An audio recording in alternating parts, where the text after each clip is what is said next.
Good morning all dear student. Today we will start Geography second chapter, Land, Soil, Water, Natural Vegetation and Wildlife Resources. So in this chapter we will learn about natural resources. Last class में भी हमने ये पढ़ लिया था कि natural resources क्या होते हैं, उनके डिस्ट्रीब्यूशन, उनका यूटिलाइजेशन, उनका कंजर्वेशन, कि हम किस तरह से उनको यूज़ में लाना चाहिए और किस तरह से हमें उनका कंजर्वेशन यानी उनका बचाव करना चाहिए। ठीक है, तो इसी के बारे में हम इस चैप्टर में आज पढ़ेंगे। तो सबसे पहले हम इंट्रोडक्शन देखते हैं। The nation strength be it social, economic और political depend mostly on the available resources and their proper utilisation.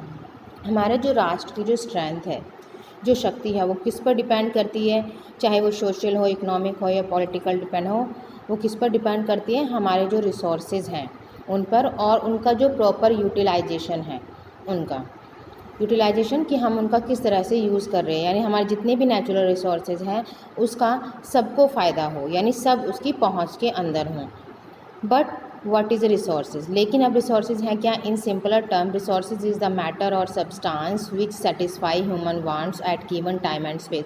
हमने ये पहले ही पढ़ लिया है कि अगर हम सिंपल लैंग्वेज में कहें कि रिसोर्सेज वो मैटर या सब्सटेंस हैं जो ह्यूमन वांट्स की सेटिस्फाई को पूरा करते हैं, यानी मनुष्य की ज़रूरतों को जो रिसोर्सेज पूरा करते हैं वो रिसोर्सेज हैं कि टाइम पर, ठीक है, कि उनको जब भी ज़रूरत पड़े वो उनकी नीड्स को पूरा करें।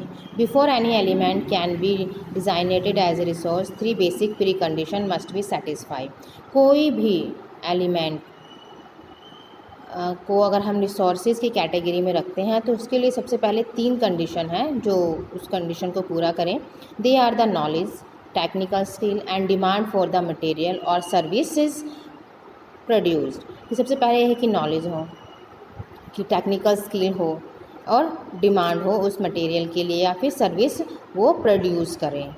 If one of this condition is not satisfy, यानी अगर हमें किसी भी मैटर को अगर रिसोर्सेज की कैटेगरी में रखना है तो ये तीनों कंडीशन होना मस्ट है। अगर इन तीनों में से कोई भी कंडीशन नहीं होती है तो उसको सब्सटेंस नहीं माना जाएगा। The particular substance remain unutilise, तो इस सब्सटेंस को हम अनयूटिलाइज ही मानेंगे। अब एक्सप्लेन करते हैं एक एग्जांपल से कि from time immemorial water is present on earth but becomes a sources of energy when people gain the knowledge and technical skill for hydel power generation। एक एग्जांपल लेते हैं कि प्रेजेंट में जो अर्थ पर जो वाटर है, ठीक है, उसका हम यूज़ अपने डोमेस्टिक वर्क्स में, अदर वर्क्स में, ड्रिंकिंग के लिए, है ना, उसके लिए करते हैं। लेकिन जब हमारे पास टेक्निक्स होंगी, नॉलेज होगा, तो हम उस एनर्जी को, उस वाटर को एनर्जी के रूप में यूज़ करेंगे। जैसे कि हमने हाइडल पावर जनरेशन से क्या है कि इलेक्ट्रिसिटी बनाना सीख लिया है। तो ये क्या है? ह्यूमन एबिलिटी है and which create resource value. और यही जो ह्यूमन की जो नॉलेज है, ये क्या करते हैं? ह्यूमन एबिलिटी से उस चीज़ को, उस मैटर को रिसोर्स बना देती है और उसकी वैल्यू बढ़ा देती है, और जिसकी जो फिज़िकल प्रेजेंस है उसमें भी चेंजेस ला देती है। तो basic concept of resources also related to human wellbeing. तो जो बेसिक कॉन्सेप्ट है रिसोर्सेज का वो किससे है? ह्यूमन की वेलबींग से, है ना, उसके कल्याण से जुड़ा हुआ है। अब आपको पता है कि जो इंडिया है वो रिच एंडोरमेंट ऑफ रिसोर्सेज, है ना, कि रिसोर्सेज में बहुत धनी है। Integrated effort is now being made by our country to make the best use of the existing resources potential। और ये सबसे बड़ा इंटीग्रेटेड एफर्ट है कि जो हमारा देश है इसको बेस्ट यूज़ कर रहे हैं, किसमें? पोटेंशियल एनर्जी में। It helps to meet the demand of growing population and also provide opportunity for employment. अब ये जो रिसोर्सेज है इससे क्या होता है? एक तो जो पॉपुलेशन की डिमांड है वो पूरी होती है, और जब डिमांड पूरी करने के लिए क्या है, लोगों को अपॉर्चुनिटी मिलती है क्या करने में? एम्प्लॉयमेंट, यानी काम मिलने में भी। तो अब इससे फ़ायदा हो रहा है, लोगों की ज़रूरतें भी पूरी हो रही हैं और लोगों को काम भी मिल रहा है। Simultaneously it acts as indicate for the level of development. तो इस तरह से हम कह सकते हैं कि ये जो एक्ट है वो डेवलपमेंट के लेवल पर है। तो इस चैप्टर में हम यही स्टडी करेंगे कि रिसोर्सेज के जो रोल हैं, वाइटल रोल हैं, वो क्या क्या हैं, जैसे कि land, soil, water, natural vegetation और वाइल्ड लाइफ। अब लैंड रिसोर्सेज यानी जो भूमि है वो सबसे बड़ा हमारा बेसिक रिसोर्सेज है।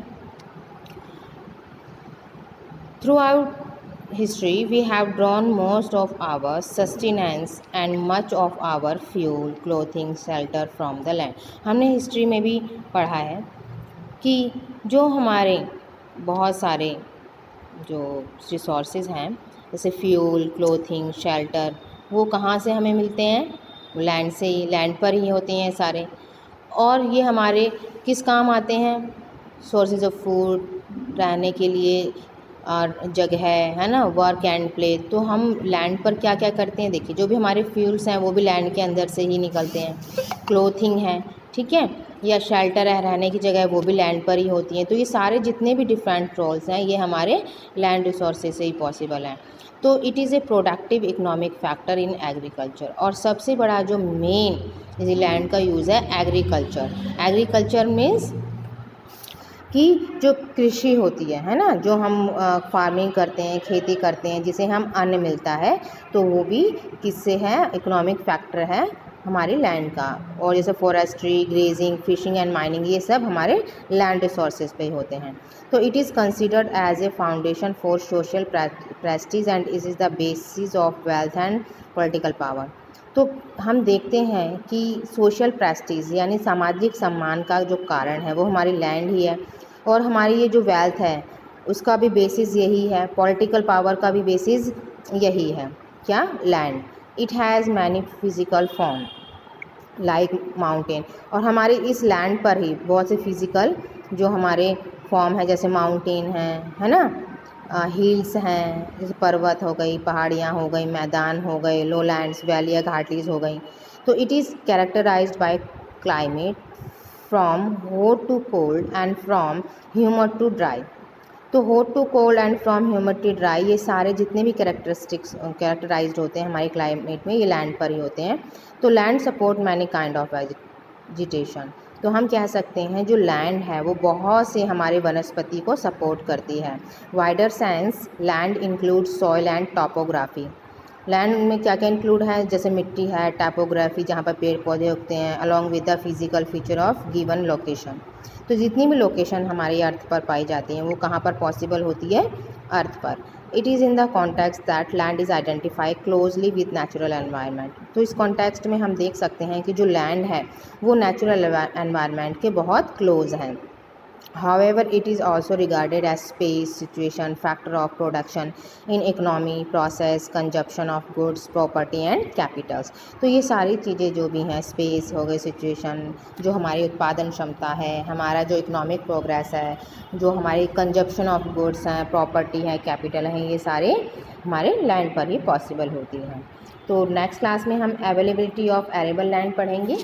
तो आज के लिए इतना ही। Goodbye everyone. Thank you very much. Stay home, stay safe.